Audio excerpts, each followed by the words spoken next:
Afwan, anak izin bertanya, apakah ada amalan-amalan yang utama atau khusus agar kita wafat dalam keadaan bertauhid? Atau kalimat akhir sebelum wafat, la ilaha illallah? Nah, adalah istiqamah. Yang pertama adalah berdoa kepada Allah Jalla wa'ala. Itu selalu diistiqamahkan. Dan terkhusus dengan doa-doa yang datang dari Nabi SAW. Seperti doa, Allahumma muqallibal qulub, tsabit qalbi ala dinik. Merupakan doa yang paling sering Nabi SAW bacakan dan terdengar oleh istri-istrinya. Dan juga seperti yang Allah sebutkan di dalam awal-awal surat Ali Imran, bahwa ar-rasikhuna fil ilm, mereka yang Allah kokohkan ilmunya adalah mereka yang selalu berdoa, Rabbana la tuzigh qulubana ba'da idh hadaitana wa hab lana min ladunka rahmah innaka antal wahhab. Yang kedua adalah selalu menuntut ilmu agama.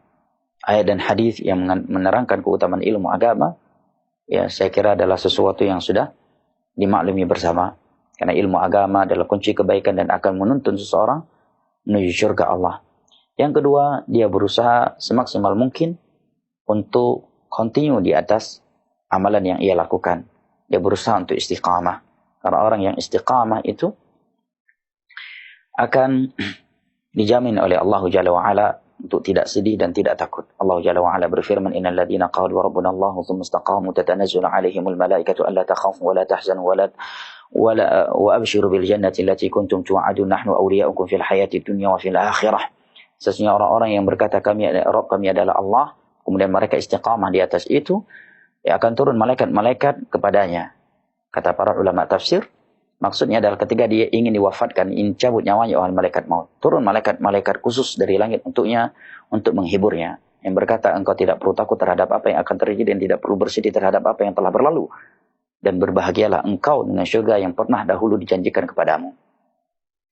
Nah, yang berikutnya adalah menjaga zikir kepada Allah Jalla wa'ala. Ayat dan hadis menerangkan kepada kita keutamaan zikir, ya saya kira sesuatu yang sudah dimaklumi. Oleh karena ketika ada seorang sahabat Nabi SAW berkata kepada Rasulullah SAW di dalam hadis yang sahih, disahihkan oleh Al-Imam Ibn Rajab dalam Zawaid Al-Arba'in, ada seorang sahabat Nabi SAW berkata, Ya Rasulullah, inna syara'il Islam qad katharat alaina fahal min babin natamassaku bihi jami'.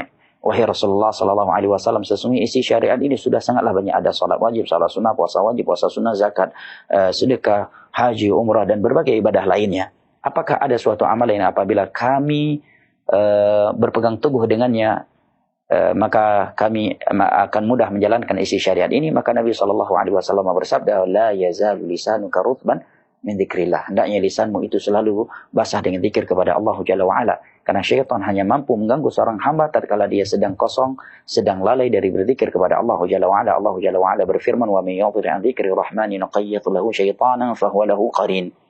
Barang siapa yang berpaling dari berzikir kepada Allah Jalla wa'ala Ar-Rahman, maka kami akan jadikan syaitan yang selalu menyertainya. Naam, wallahu ta'ala a'lam bissawab.